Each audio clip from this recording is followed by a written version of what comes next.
নিজের রক্ত দিয়ে বাণীকে সুস্থ করে ঈশানী এবার রায়বাড়িতে নিয়ে বরণ করে নিল। রেগে গেল মৌলি। হ্যাঁ বন্ধুরা, এমনটা হতে চলেছে আজকের পর্বে। বিস্তারিত জানতে ভিডিওটিতে লাইক দিয়ে চ্যানেলটিকে সাবস্ক্রাইব করে পুরো ভিডিওটি তোমরা দেখতে থাকো। গল্পের শুরুতে আমরা দেখতে পারবো পুলিশ অফিসার চলে যায় হাসপাতালে। আর সেখানে গিয়ে বলতে লাগলো পেশেন্টের অবস্থা কি, ওনার মুখ থেকে কি আমরা কোনো কিছু জানতে পারবো। আর তখন সেখানে ডাক্তার এসে বলতে লাগলো ও ওনার কন্ডিশন খুবই খারাপ, তাড়াতাড়ি রক্তের ব্যবস্থা না করলে অনেক বড় সমস্যা হয়ে যেতে পারে। এইদিকে মৌলির কাছে চলে আসে ওই প্রশান্ত নামের গুন্ডাটা টাকার জন্য। মৌলি তখন বলতে লাগলো কেন, তোমাকে তো আমি টাকা দিয়ে দিয়েছি। তখনই বলতে লাগলো ম্যাডাম আমাকে টাকা দিয়েছেন, কিন্তু এবার আমাকে পেনশন দিতে হবে। এই কথা শুনে মৌলি তখন বলতে লাগলো কিসের পেনশন, এসব কি ধরনের কথাবার্তা বলছো তুমি। তখনই বলতে লাগলো পেনশন যদি না দেন তাহলে মোট অঙ্কের একটা বোনাস দিয়ে দিতে হবে। এই কাজগুলি কতটা রিস্ক সেটা আপনি বেশ ভালো করে জানেন। আপনার প্রত্যেকটা কাজ কিন্তু আমি কথা মতো করে দিয়েছি, এমনকি আপনার নাম আমি সামনে আনিনি। তাহলে আপনি কেন আমাকে টাকাটা দিতে পারবেন না। তখনই মৌলি বলতে লাগলো খবরদার, খবরদার তুমি আর একটা কথাও বলবে না। বিকি তখন বলতে লাগলো এই কিসের টাকা রে, কিসের টাকা। তখন বলতে লাগলো আমাকে যদি এখন মোটা অঙ্কের কিছু টাকা না দেন তাহলে কিন্তু ভবিষ্যতে আমি কোনো কাজ করে দেব না, এমনকি আমি আপনাদের নামটা সবাইকে বলে দেব। তখনই বিকি বলতে লাগলো ঠিক আছে, টাকার ব্যবস্থাটা না হয় আমি করে দেব, কিন্তু এখান থেকে তোমরা চলে যাও। এরপরে এখান থেকে যখন চলে যায় তখন ভিকি মৌলিকে বলতে লাগলো এবার তাহলে বিয়ের ব্যবস্থাটা করলে কেমন হয়। মৌলি তখন বলতে লাগলো আরে এখনো বাণী শেষ হয়ে যায়নি, বাণী এখনো বেঁচে আছে। বাণীর প্রাণ না কই মাছের প্রাণ, সেটা সেটা বেশ ভালো করে তুমি জানো। বাণী যতক্ষণ না পর্যন্ত শেষ হয় ততক্ষণ পর্যন্ত আমরা কিছু করতে পারবো না। এদিকে হাসপাতালে বাণীর অবস্থা খুবই খারাপ। অনিরুদ্র চারিদিকে ব্লাডের জন্য ফোন করতে থাকে, কিন্তু কোথাও ব্লাড সংগ্রহ করতে পারে না। আর তখন অনিরুদ্র কি করবে কিছু বুঝতে পারে না। অনিরুদ্র তখন বলতে লাগলো আমি কি তাহলে বাণীকে বাঁচাতে পারবো না, না এটা হতে পারে না, বাণীর কিছু হয়ে যেতে পারে না। আর তখন অনিরুদ্র রাস্তা দিয়ে যাচ্ছিল, হঠাৎ করে একটা মন্দির দেখতে পায়। আর মন্দিরে সবাই প্রার্থনা করতে থাকে। আর সেখানে গিয়ে অনিরুদ্র বাণীর জন্য প্রার্থনা করে আর কান্নাকাটি করতে থাকে। আর বলতে লাগলো ভগবান, বাণী তো কোনোদিন কারো কোনো ক্ষতি করেনি, তাহলে কেন ওকে বারে বারে এভাবে কষ্টটা দিচ্ছ, কেন ওকে এভাবে মৃত্যুর মুখে ঠেলে দিচ্ছ, ওকে কি আমরা বাঁচাতে পারবো না।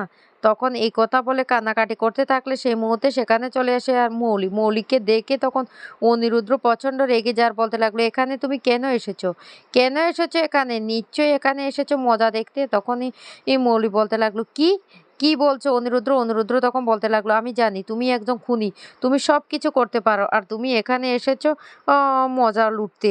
আর বাণীর কি অবস্থা সেটা তুমি বেশ ভালো করে জানো, আর আজকে বাণীর এই অবস্থার জন্য তুমিই দায়ী।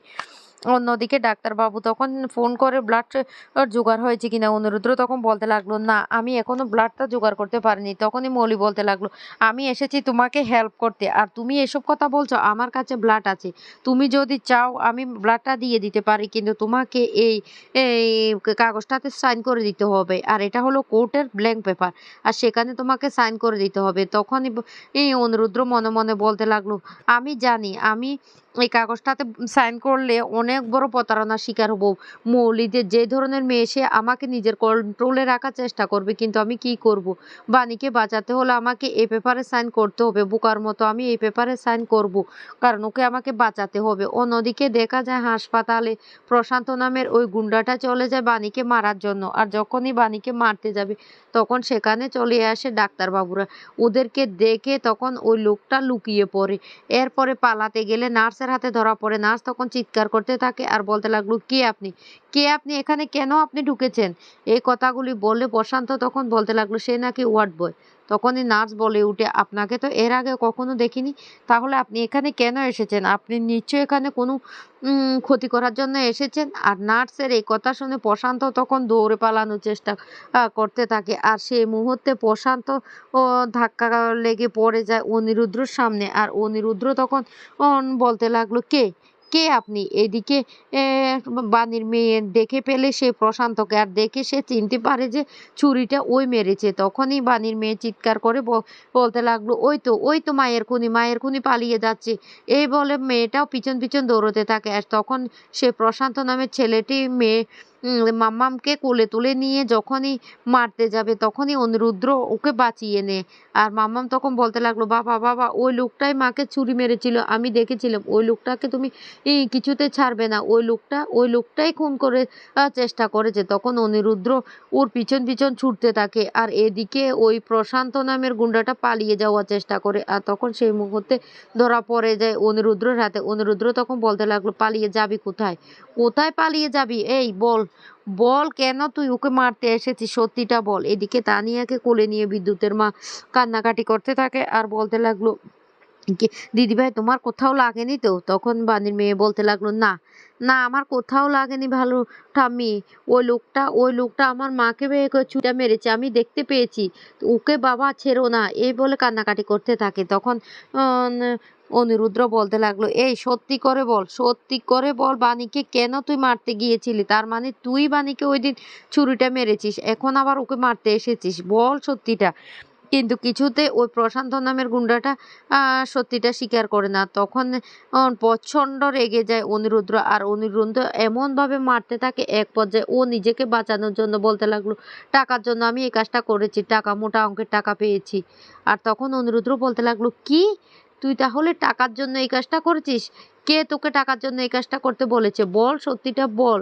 তখন ওই লোকটা বলে দেয় যে মৌলি ম্যাডাম আমাদেরকে টাকাটা দিয়েছে কাজটা করার জন্য, তাই আমি কাজটা করেছি। তখন অনিরুদ্র বলতে লাগলো, মৌলি ম্যাডাম দেখিয়েছে টাকাটা, ঠিক আছে চল এবার, এবার চল, এই বলে ওই প্রশান্ত নামের গুন্ডাটাকে নিয়ে চলে যায় রায়বাড়িতে। আর সেখানে গিয়ে গুন্ডাটা মৌলির পা ধরে ক্ষমা চেয়ে বলতে লাগলো, ম্যাডাম আমাকে বাঁচান, বাঁচান, আপনার আপনার কথা মতো কাজ করেছি কিন্তু এখন আমি ধরা পড়ে গেছি, আপনি আমাকে বাঁচান।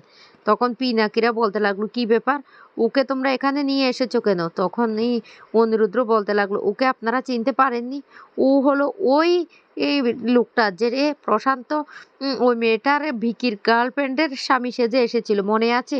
আর বানি ওকে টাকা দিয়ে ও মলি ওকে টাকা দিয়ে বাণীকে বারবার মারার চেষ্টা করেছে, ওকে ছুরি মারার পেছনে ওই মৌলিরই হাত। মৌলি তখন মিথ্যে কথা বলার চেষ্টা করে। তখন অনিরুদ্র বলতে লাগলো, বাণী হাসপাতালে বেডে মৃত্যু সজ্জায়, আর আজকে ওর জন্য আমি ব্লাডের জন্য চারিদিকে খুঁজে বেড়াচ্ছি। যা শুনে ঈশানী তখন প্রচণ্ড রেগে যায় মৌলির উপরে আর বলতে লাগলো, অনিরুদ্র তুমি কি বলছো, বাণী হাসপাতালের বেডে? তখন ঈশানী বলতে লাগলো, আমি রক্ত দেব।